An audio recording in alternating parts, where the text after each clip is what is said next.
अंदर की चुप्पी जब चीखने लगे और बाहर की भीड़ भी आपको सहारा न दे पाए, तब समझ लीजिए कि कोई अदृश्य शक्ति आपको भीतर की ओर धकेल रही है। जीवन यूं ही नहीं हिलता। अस्तित्व बिना कारण आपकी नींव नहीं हिलाता।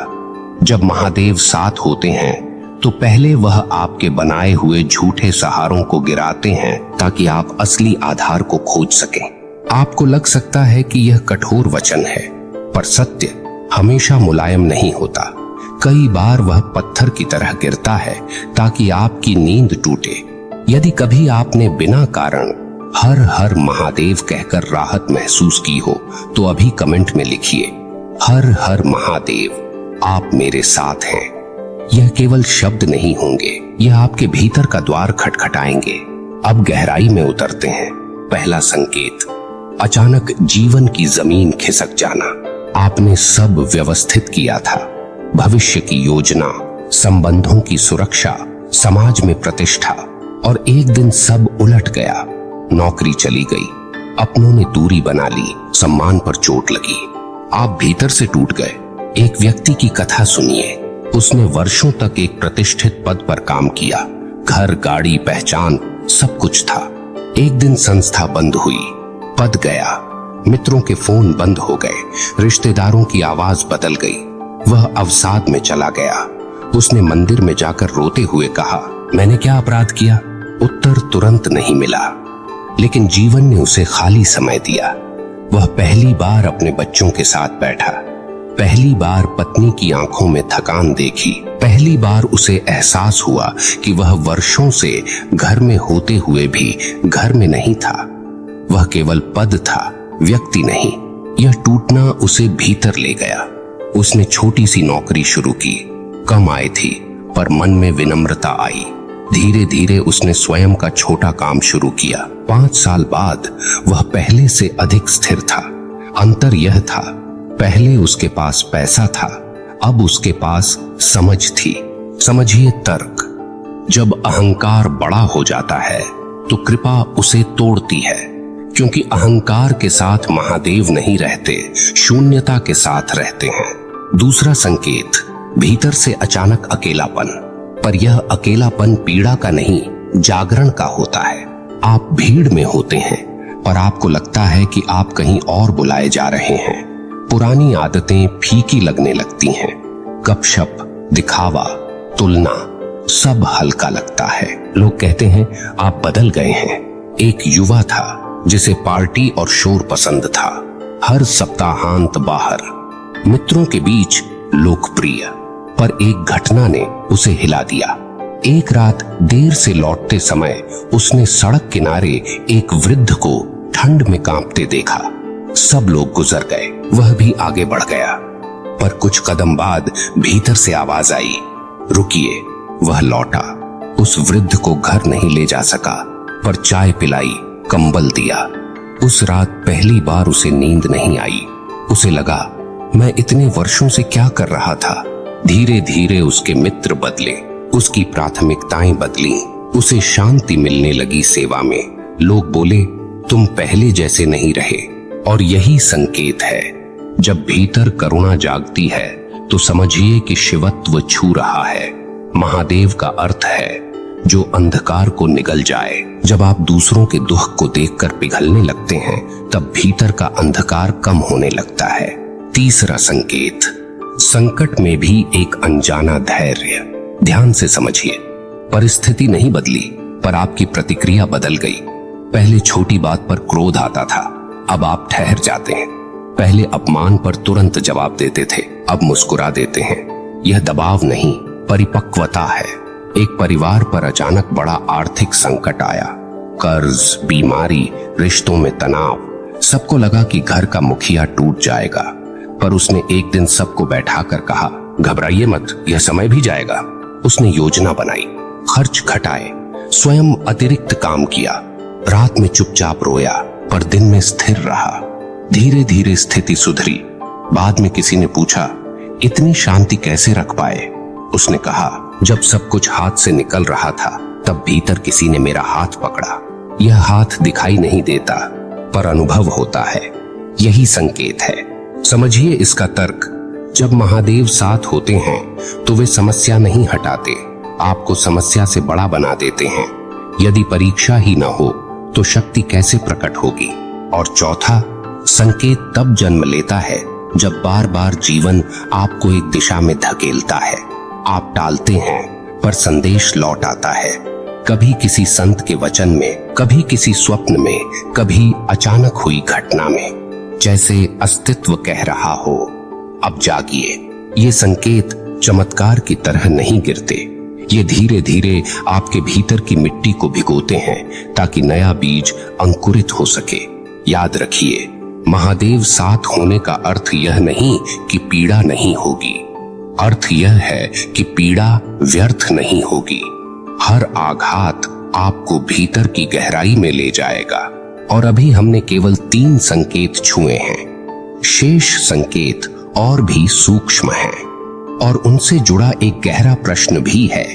यदि यह सब कृपा है तो फिर आंसू क्यों?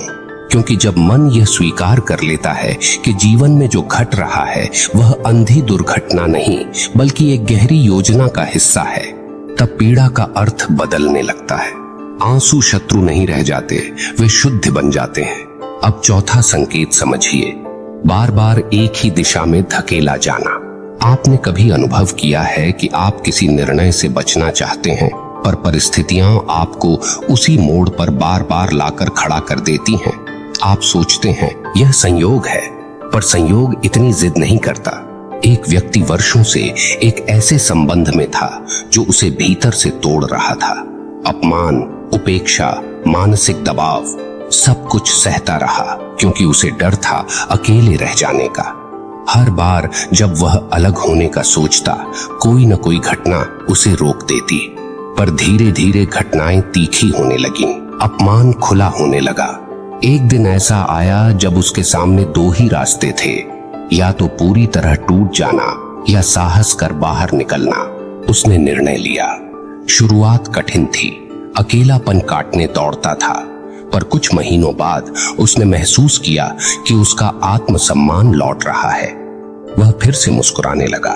तर्क समझिए, जब आप गलत स्थान पर अटके होते हैं तो महादेव आपको धक्का देते हैं, क्योंकि करुणा का अर्थ यह नहीं कि आपको सड़ने दिया जाए। कभी कभी करुणा कठोर रूप लेती है।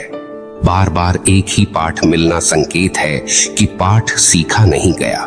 5वां संकेत, भीतर करुणा और सत्य के प्रति निष्ठा का जागना, भले ही उससे आपका नुकसान क्यों ना हो। पहले आप सुविधा देखते थे, अब आप सत्य देखते हैं। पहले आप लाभ सोचते थे, अब आप न्याय सोचते हैं। यह बदलाव अचानक नहीं आता, यह भीतर के स्पर्श से आता है। एक युवक को कार्यालय में एक बड़ा अवसर मिला। शर्त केवल इतनी थी कि उसे एक गलत दस्तावेज पर हस्ताक्षर करने थे। सबने कहा, यह तो सामान्य बात है, आगे बढ़ो। वह रात भर सो नहीं पाया। भीतर एक बेचैनी थी। उसे लगा जैसे कोई कह रहा हो, आप यह नहीं हैं। उसने मना कर दिया। अवसर गया। कुछ लोगों ने उसका मजाक उड़ाया, पर कुछ समय बाद वही संस्था घोटाले में फंसी। जिन लोगों ने हस्ताक्षर किए थे वे संकट में आ गए। वह युवक बच गया। यह चमत्कार नहीं था, यह भीतर की चेतावनी थी। जब महादेव साथ होते हैं तो वे पहले विवेक जगाते हैं, और विवेक आपको ऐसे निर्णय लेने की शक्ति देता है जो तत्काल लाभ के विरुद्ध हों, पर दीर्घ काल में आपकी आत्मा को सुरक्षित रखें। अब उस गहरे प्रश्न पर आते हैं, यदि महादेव साथ हैं तो फिर पीड़ा क्यों? ध्यान से सुनिए। पीड़ा 2 प्रकार की होती है। एक वह जो आपके अज्ञान से जन्मती है, गलत चुनाव, अहंकार, जिद। दूसरी वह जो आपके विस्तार के लिए आती है। पहली पीड़ा आपको छोटा करती है, दूसरी आपको बड़ा करती है। जब आप अनुभव करते हैं कि कठिनाइयों के बाद आप पहले से अधिक शांत, अधिक गहरे, अधिक संवेदनशील हो गए हैं, तब समझिए कि वह दूसरी पीड़ा थी, और वह व्यर्थ नहीं थी। एक स्त्री की कथा है। उसका बच्चा गंभीर बीमारी से गुजरा। महीनों अस्पताल के चक्कर, आर्थिक संकट, अनिश्चितता। वह रोज रोती थी पर प्रार्थना भी करती थी। उसने कहा, यदि यह परीक्षा है तो मुझे शक्ति दीजिए। समय बीता, बच्चा स्वस्थ हुआ, पर उस स्त्री के भीतर कुछ बदल चुका था। उसने अस्पताल में अन्य रोगियों की मदद शुरू की। जो लोग निराश होते वह उनके पास बैठती, हाथ पकड़ती, कहती, यह अंत नहीं है। उसने बाद में स्वीकार किया, यदि वह समय न आता तो मैं कभी इतनी गहरी न बनती। यह समझिए, महादेव साथ हों तो वे आपको केवल बचाते नहीं, आपको रूपांतरित करते हैं। इन 5 संकेतों को जोड़कर देखिए। जीवन का अचानक हिलना, भीतर का जागरण और अलगाव, संकट में धैर्य, बार बार एक ही दिशा में धकेला जाना, करुणा और विवेक का विस्तार। यदि ये आपके जीवन में घट रहे हैं तो आप अकेले नहीं हैं, पर सावधान रहिए। संकेत पहचानना पर्याप्त नहीं, उन्हें स्वीकार करना आवश्यक है। यदि आप पुराने ढर्रे पर लौट जाएंगे तो संकेत और कठोर हो जाएंगे, क्योंकि अस्तित्व अधूरी जागृति को पसंद नहीं करता। महादेव का साथ फूलों की सेज नहीं है, यह अग्नि का मार्ग है, पर जो इस अग्नि से गुजरता है वही निखरता है। और अब शेष है सबसे महत्वपूर्ण बात। इन संकेतों के साथ आपको क्या करना है, कैसे स्वयं को उस कृपा के योग्य बनाए रखना है, और वह अंतिम सत्य जो सबको जोड़ देता है।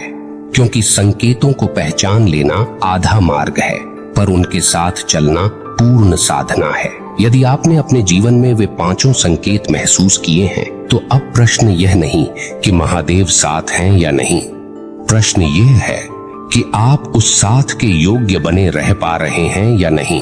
ध्यान से समझिए, जब जीवन हिलता है, जब भीतर जागरण होता है, जब संकट में धैर्य आता है, जब बार बार दिशा बदलने को मजबूर किया जाता है, जब करुणा और विवेक का विस्तार होता है, तब अस्तित्व आपको नया बना रहा होता है। लेकिन नया बनने की प्रक्रिया में एक खतरा है। पुराना मन बार बार लौटता है, वह कहता है अब सब ठीक है, अब फिर वही पुराना जीवन जी लो। यही वह क्षण है जहां अधिकांश लोग चूक जाते हैं। एक व्यक्ति था जिसने गहरे आध्यात्मिक अनुभव किए। कठिनाइयों के बाद उसे भीतर शांति मिली।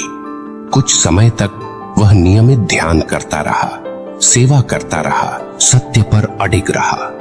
जीवन सुधरने लगा, धन आया, सम्मान लौटा, और धीरे धीरे उसने सोचा अब मैं संभल गया हूं। धीरे धीरे साधना कम हुई, सेवा रुकी, ध्यान छूटा, अहंकार फिर सिर उठाने लगा।